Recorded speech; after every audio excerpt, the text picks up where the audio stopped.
Subscribe to our YouTube channel and press the bell icon to get the latest updates. I'm with Hannah Ellis-Petersen, the Guardian correspondent based in New Delhi, but right now in the UK, and Mihir Sharma, columnist with the Business Standard and works with the Observer Research Foundation. Welcome to the Print Debates. Thank you for having me. Thank you. So today's subject is about social media, and I mean we know what social media does to us. It's sort of taken over, large parts of our lives. But really, today's theme is about the impact of social media on journalism. And both of you are journalists. Mihir, you write a well-known column in the Business Standard. Of course, you're at the ORF. But I want to start, but before I ask you about that, let's talk a little bit about the big uproar in India about Rihanna, the big rock singer in the US who has 100 million followers. And she tweeted in response to a CNN piece about the farmer protests. And she said, why aren't we talking about this? And in response to that, the government of India has come out with this, this long response where it says that the temptation of sensationalist social media hashtags and comments, and I'm reading from there, especially when resorted to by celebrities and others, is neither accurate nor responsible. Mihir, what do you think? Well, I'm not sure that the Indian government or the Ministry of External Affairs should be responding to a tweet by Rihanna. I think that that's a little unusual for most countries. In general, I have to say, Jyoti, somebody on Twitter said, what are the MEA going to do next? Are they going to sort of issue a démarche? Are they going to call Rihanna's ambassador in for a talking to? So really, it's a private individual from halfway across the world who has something to say about something that's happening in India. It's not something the Ministry of External Affairs should take note of. I think that it's possible it wasn't just Rihanna they were talking to. There were a couple of others, and in particular, Meena Harris. Yes, the vice president's niece. Exactly. But again, I mean, if they think that, a democratic administration is going to be making policy on the basis of what the niece of the vice president is tweeting, then I think that the Ministry of External Affairs has a great deal to learn about how the rest of the world works. Well, I should say the US Vice President Kamala Harris's niece, because India's Vice President is, of course, Venkaiah Naidu.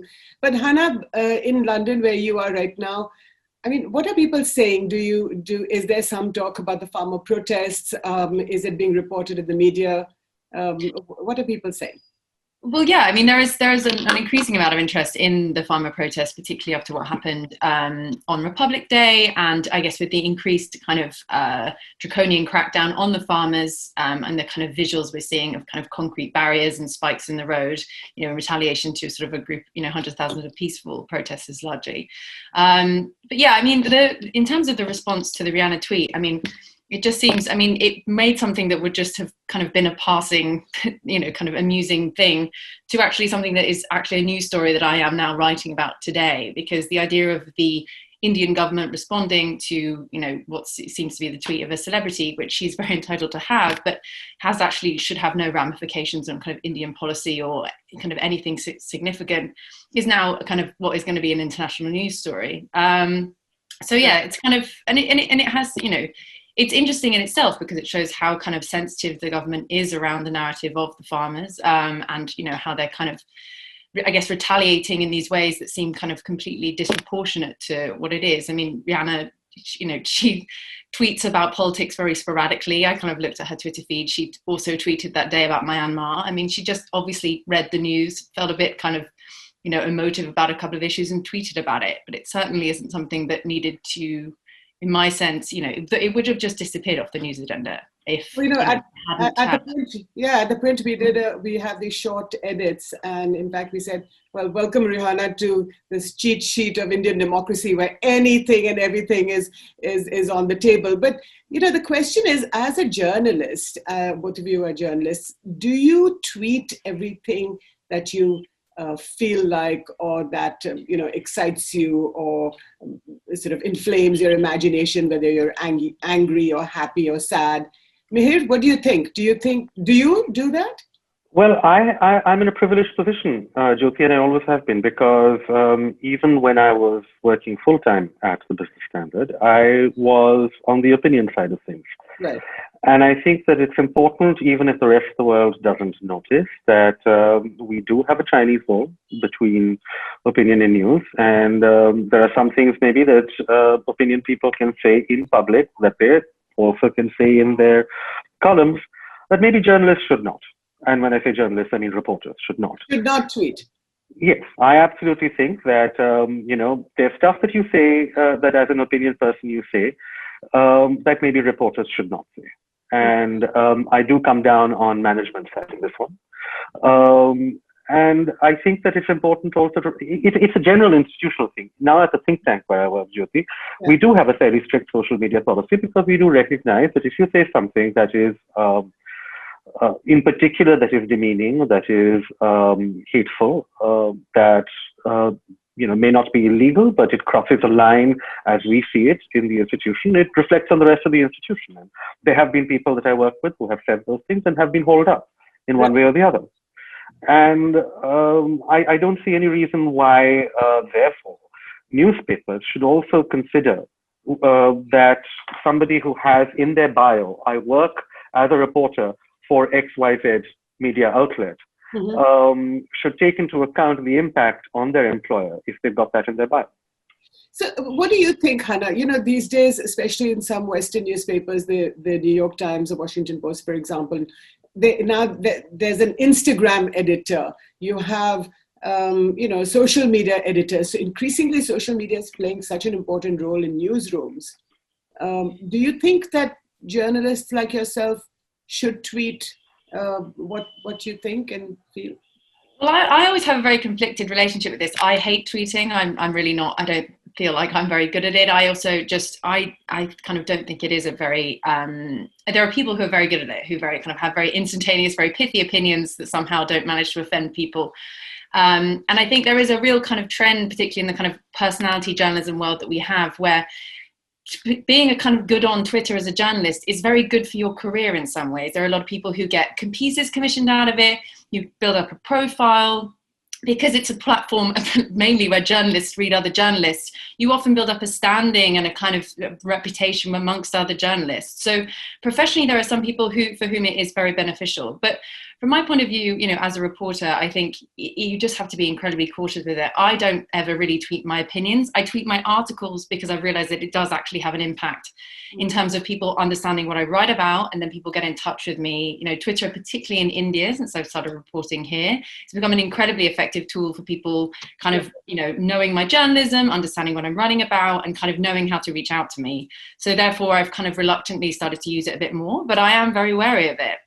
I'm very wary of how people will perceive me, how things can get so easily taken out of context in Twitter. I think it's a very kind of polarizing platform, and there's very little opportunity for kind of dialogue, which I think is also just the impact it's had on journalism in general. So, I think it's a very kind of case by case basis. There are some journalists that can just get away with being pretty inflammatory on Twitter. Right. And that's kind of just part of their journalism persona. But I think in general, as reporters, we need to be incredibly cautious about it and incredibly aware of how it can kind of impact on your career and your ability to be a kind of neutral, very kind of respected reporter rather than someone who's just firing off opinions left, right and center. The two things have happened, Mihir. One is that in India, on the Republic Day, the mayhem, the violence that we saw on Republic Day in Delhi. And then in the aftermath of that, several journalists have been charged with sedition because they tweeted. One of those journalists, Rajdeep Sardesai, also went on air on the channel that he works in, which is India Today. But primarily, the other journalists, Mrinal Pandey, Zafar Agha, they retweeted this story on the Republic Day violence. So that's the first question, is that sedition has been slapped, sedition charges have been slapped on them. And in New York, the New York Times has just sacked a freelance editor because of her tweet on Joe Biden. What do you think? Do you think that's a bit excessive? So there are three parties, at work here, right? So there are the social media platforms. Yeah. There is the government, in this case, the Indian government, and there are the employers. and I think you didn't mention, but Rajdeep in particular was suspended also by his employers. That's right. He's been taken off air for 2 weeks, and so other things. Exactly. So, and all three of them are going to have different responses, and because they have different incentives. I think in the case of Twitter suspending these particular accounts, which was the first step in a sequence of things that happened, that was a grave error. And it was an error that is, in my opinion, probably driven by faulty algorithms. They saw somebody tweeting a hashtag that included the word genocide. Well, some of the accounts have been unblocked now, although they didn't. Exactly, because they recognized it as an algorithmic error. And so they saw that somebody had tweeted an account, retweeted something that mentioned the word genocide. The algorithm, being dumb, flagged this as promoting genocide, which it was not, and shut down a couple of these accounts. So that's stupidity on the part of Twitter, and one which then they tried to recover. The government then in India operated at two levels. The first is that we now know they have sent a demand to Twitter as to why did you unblock these accounts, which is just stupid, right? And this is just, I think, part of their longer term attempts to ensure that Twitter sort of responds to government claims one way or the other. It's not a targeted thing. But also what we did see, of course, was that sedition charges were used by various state governments against these journalists. And I think that that's just an extension of how state governments have been operating for the past few years. No, but my question to you is, should these journalists, should they have tweeted in the first place?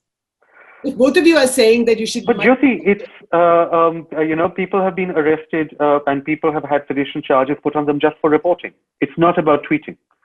Yes, in this particular case, they have been slapped sedition charges because they tweeted or retweeted, as the case may be. Well, I think that had they done a little bit more work and actually gone out and done the stories, they might still have had those sedition charges slapped on them. I mean, if the UP government can put sedition charges or whatever, I've forgotten which particular charges against somebody who reported that kids on Republic Day were left freezing in the cold, all right, at UP government schools. Why would they not go after random people who, random high-profile people who tweet? We should be concerned about the use of sedition, not the fact that it's coming up against people who tweet. In fact, it's more impactful, Jyoti, when sedition charges are used against people doing the actual reporting, and particularly beat reporters who have no way of complaining about it, as opposed to people who then can get noise made at the press club in Delhi. No, absolutely. Look, in a sense, we had protests at the press club precisely on this issue here in Delhi. But since both of you are saying that journalists should be far more cautious, I'm just wondering, Hannah, do you think, say, for example, the New York Times episode, do you think it was an overreach on the part of the Times in New York to have sacked this woman, Lauren Wolf, because she tweeted that she felt the chills when Joe Biden's plane was landing and the transition was taking place? I suppose she gave vent to, joy or whatever, relief, satisfaction.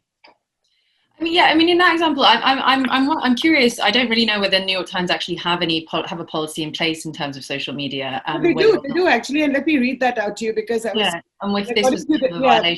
says, according to the Times editorial standards, employees are barred from doing anything within quotes that damages the Times' reputation for strict neutrality in reporting on politics and government. So evidently, they felt that this word she used, chills, that she was experiencing these chills, was violative of this social media policy.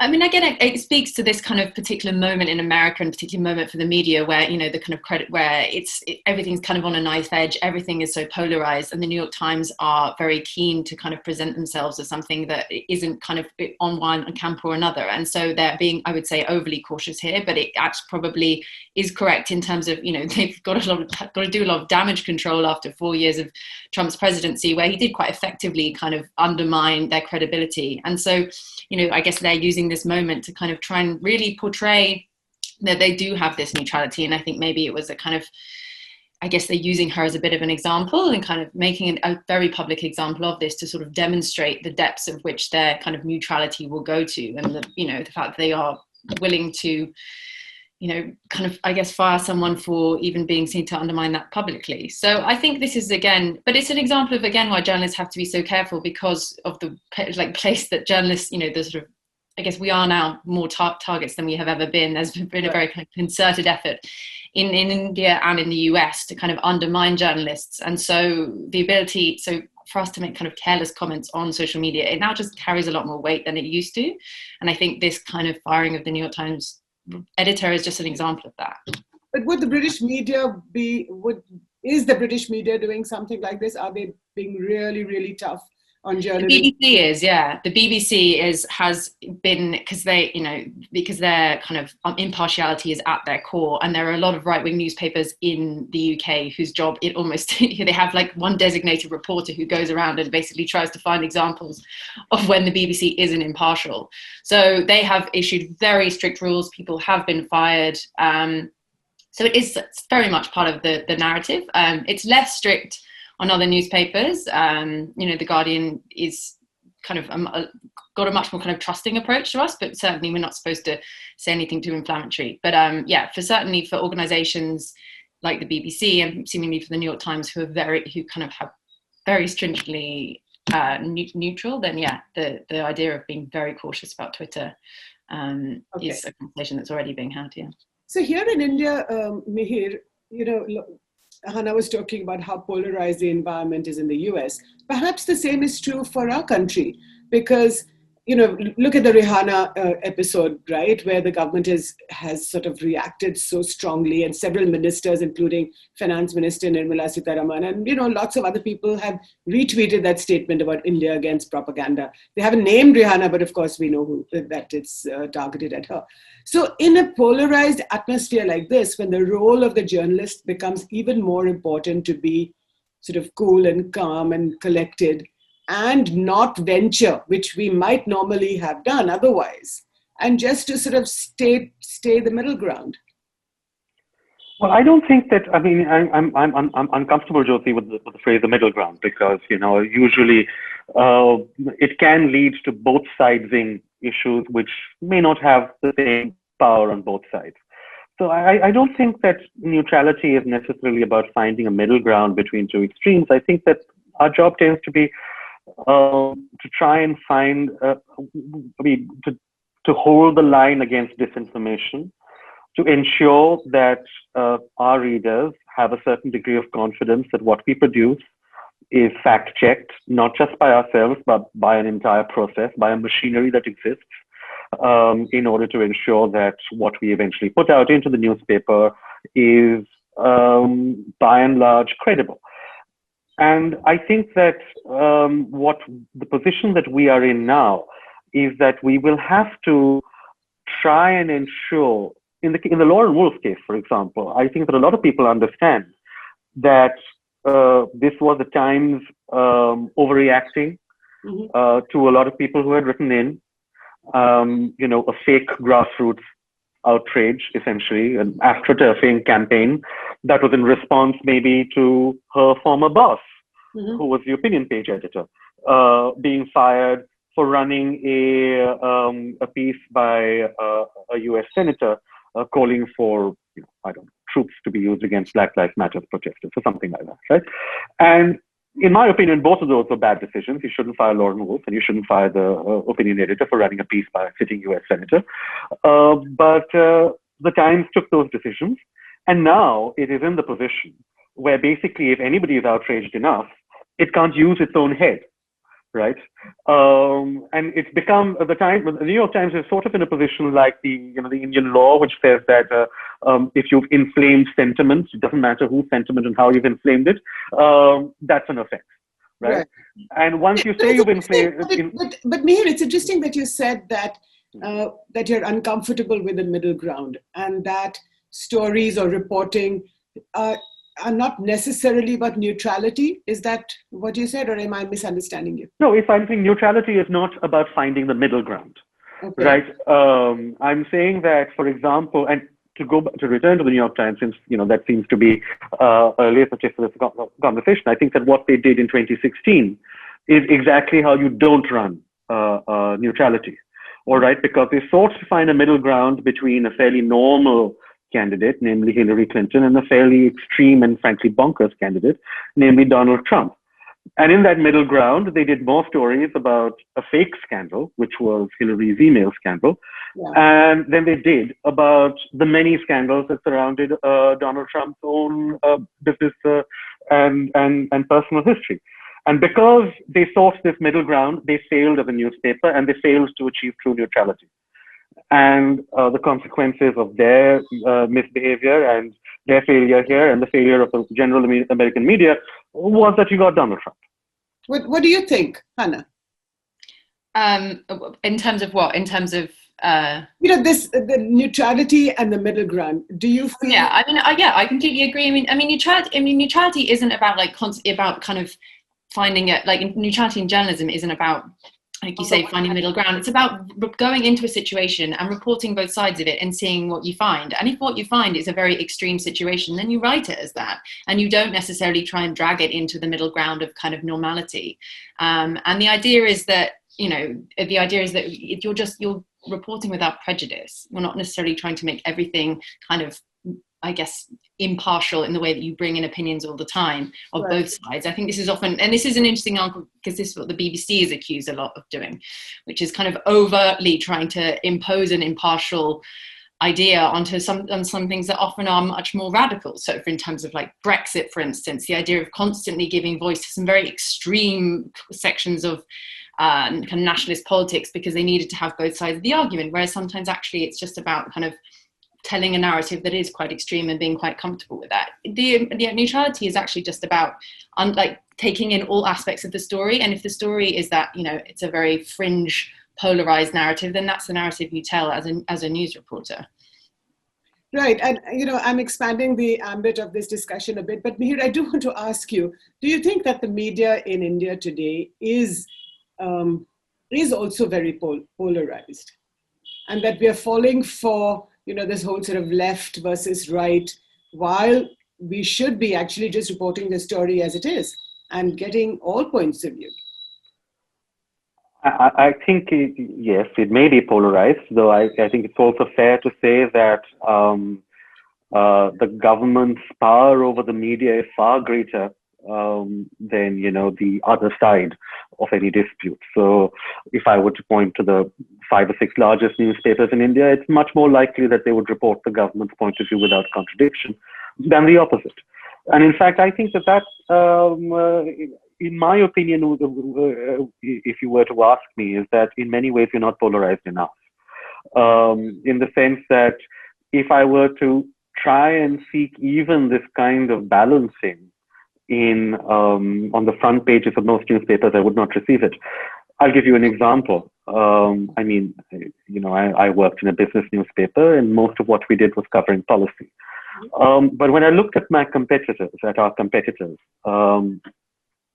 I would see that reports frequently came in, where, and they put them on the front page or in the inside pages, which would quote a new government policy or which would quote a senior official, but would not seek to put that in context to what had gone before, would not try to find an opposition quote, would not try to find an analyst quote, would not try to find a market participant quote. But that's plain journalism. I mean, there's no exactly. So, in some sense, you're already not doing your job if you're becoming a mouthpiece or you're repeating what a PR statement says.